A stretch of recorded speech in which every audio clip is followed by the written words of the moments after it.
Wait. You went on a slideshow? Yeah. I didn't know that. Yeah. That's really awesome. Well, that's the weird. That's like the dark chapter is because what I was doing is I was real time trading my my attention for money, which is a hamster wheel, right? So it's like I learned how to eat fire, break bricks over my head, read minds, do. It's a good stage show. Penn and Teller said very nice things when I did Penn and Teller Fool Us or whatever. His stage show is amazing. Speaking of Venn diagram, he once did his show at my birthday party. I've worked a birthday party. I worked your 30th birthday party. That's right. I forgot That's how about long we've known each other. You showed up and you're like, I didn't bring a present, but I brought me. But I realized I'm going to improvise a present.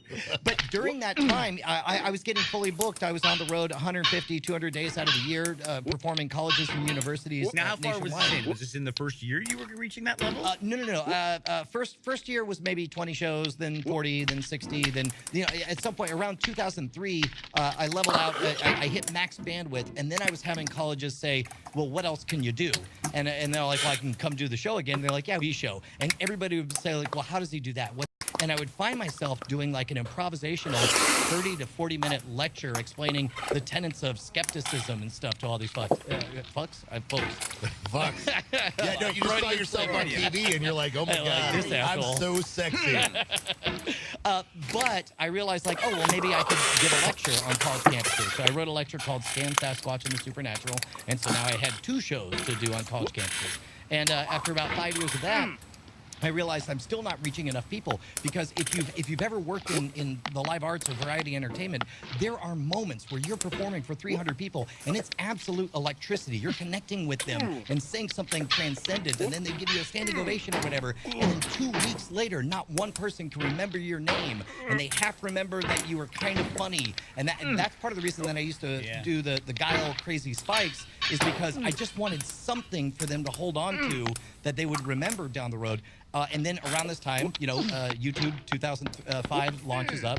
So in 2006, I start at least cataloging Life on the Road with Brian Brushwood on the Road. And then I had the idea of one of the other things that naturally always happened was, as soon as the show was over, the Student Activities Board would take me out to eat, and they all wanted to learn a trick for themselves. They were like, what can you teach me? And so after doing that a few times, I was like, I think this should be virtualized and distributed. So I had the idea for Scam School that I took to Revision 3, and at the time I thought, this will be a good starter gig. I'll get experience. I'll learn how to talk on camera. It's not going to go anywhere. All internet startups fail. Oh, man. And here we are, 10 years and 500 plus episodes down the road. I missed that hair. Yeah. I missed that hair so Revision much. 3 started as... Was it officially a video offshoot of Dig, or was it just Kevin Rose? Kevin Rose and a few other Tech TV alums put together, they were the founders of it. And in the early days, it was pitched as a tech network, basically a rebirth of what was good about Tech TV, because they got bought by G4, and there was a lot of people who didn't like the gaming direction of G4. They wanted more tech-centric stuff. And that's why I pitched Scam School as the only show dedicated to social engineering at the bar and on the street. And so in the early days, you'll notice, like, for the first 4 or 5 years, I never used the M word. I never admitted that what I was doing was teaching magic, because, oh no, it's a tech network, this is a tech show, I'm teaching you hacking, life hacking, skills hacking, I don't know. Those are tech terms. Yeah, exactly, scams. And then at some point, it became clear, like, there's a lot of young magicians learning stuff, and by that point, it had been bought by Discovery Digital, and now it's part of Group 9 Productions. But the weird of like, oh, you were just somebody just like hoofing it, trying to sell books, and